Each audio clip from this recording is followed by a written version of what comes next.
My name is Amy. My student number is 1. The title is How I Teach Kids to Love Science. I'm a freshman at NCUE. The name of the speaker is Cesar Harada. When I was a kid, my parents would tell me you can make a mess, but you have to clean up after yourself.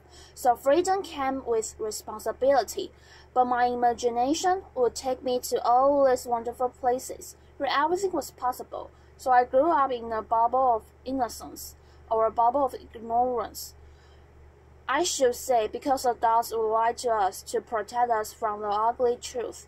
And growing up, I found out that adults make a mess, and they're not very good at cleaning up after themselves.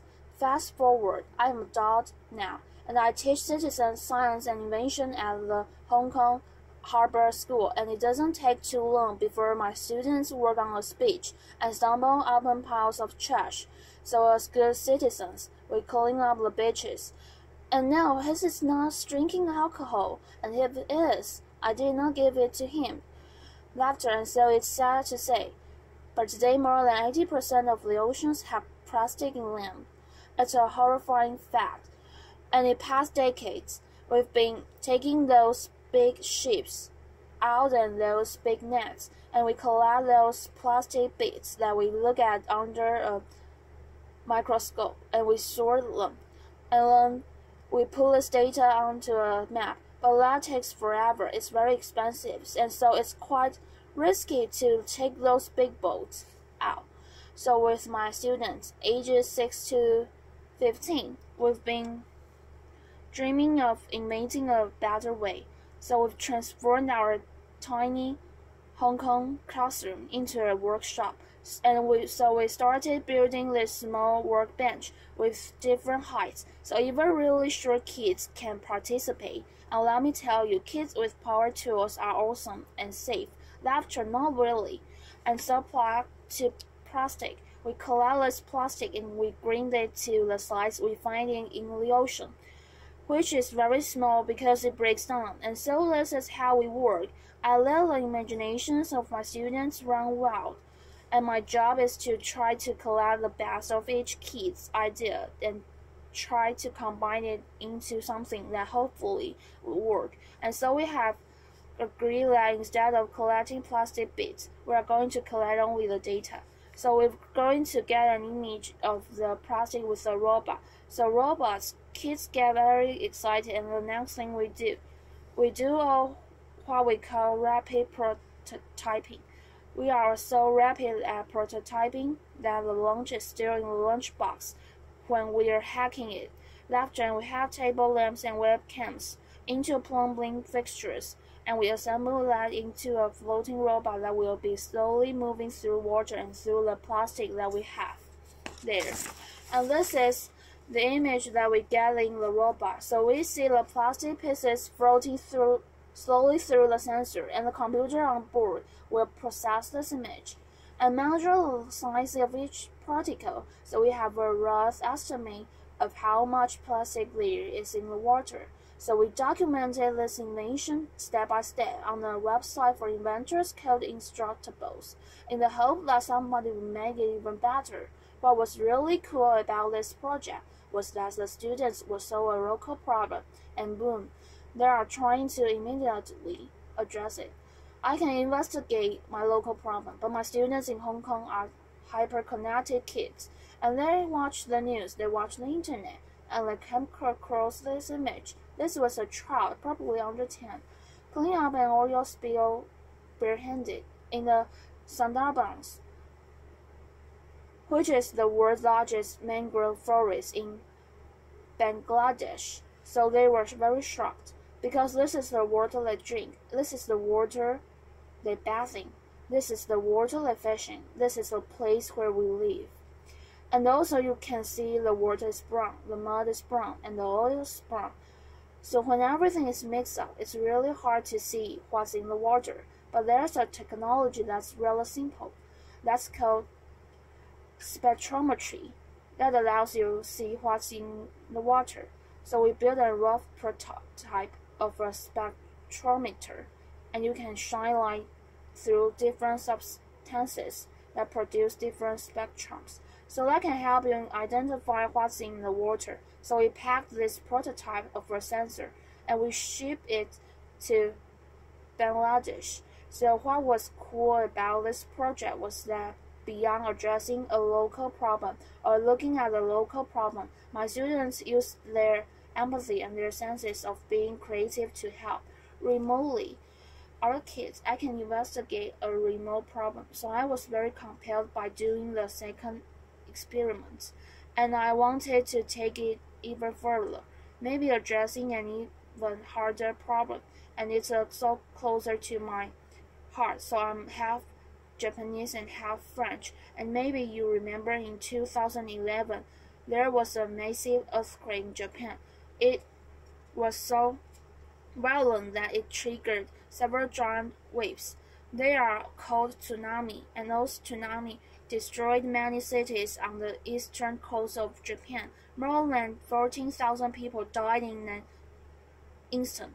Also, it damaged the nuclear power plant of Fukushima, the nuclear power plant just by the water. And today I read the reports, and an average of 300 tons are leaking from the nuclear power plant into the Pacific Ocean. And today the whole Pacific Ocean has traces of contamination of cesium 137. If you go outside on the west coast, you can measure Fukushima everywhere. But if you look at the map, it can look like most of the radioactivity has been washed away from the Japanese coast, and most of it now, it looks like it's safe, it's blue. Well, reality is a bit more complicated than this. So I've been going to Fukushima every year since the accident, and I major independently and with other scientists on land in the river. And this time we wanted to take the kids, so of course we didn't take the kids, and the parents wouldn't allow that to happen. After every night, we would report to mission control different masks they're wearing. It could look like they didn't take the work seriously, but they really did, because they're going to have to live with radioactivity their whole life. And so what we did with them is that we discuss the data we collected that day and talk about where we should be going next. Strategy, itinerary, and to-do list. We built a very rough topographical map of the region around the nuclear power plant, and so we built the elevation map. We sprinkled pigments to represent real-time data for radioactivity, and we sprayed water to stimulate the rainfall, and with this we could see that the radioactive dust was washing from the top of the mountain into the river system and leaking into the ocean. So it was a rough estimate. But with this in mind, we organized this expedition, which was the close civilians have to be the nuclear power plant. We are sailing 1.5 kilometers away from the nuclear power plant, and with the help of the local fishermen, we are collecting sediment from the seabed with a custom sediment sampler we've invented and built. We pack the sediment into small bags, and we then dispatch them to hundreds of small bags that we send to different universities, and we produce a map of the seabed radioactivity, especially in estuaries where the fish will reproduce. And I will hope that we will help improve the safety of the local fishermen and of your favorite sushi. After, you can see a progression here. We've gone from a local problem to a remote problem to a global problem, and it's been super exciting to work out these different skills with also very simple open source technologies. But at the same time, it's been increasingly frustrating because we have only started to measure the damage that we have done. We haven't even started to try to solve the problems, and so I wonder if we should just take a leap and try to invent better ways to do all these things. And so the classroom started to feel a little bit small. So we found an industrial site in Hong Kong, and we turned it into the largest mega space focused on social and environmental impact. It's at central Hong Kong, and it's a place we can work with wood, metal, chemistry, a bit of biology, a bit of optics. Basically, we can build pretty much everything there. And it's a place where adults and kids can play together. It's a place where kids' dreams can come true with the help of adults, and where adults can be kids again. Student acceleration. Cesar Harada.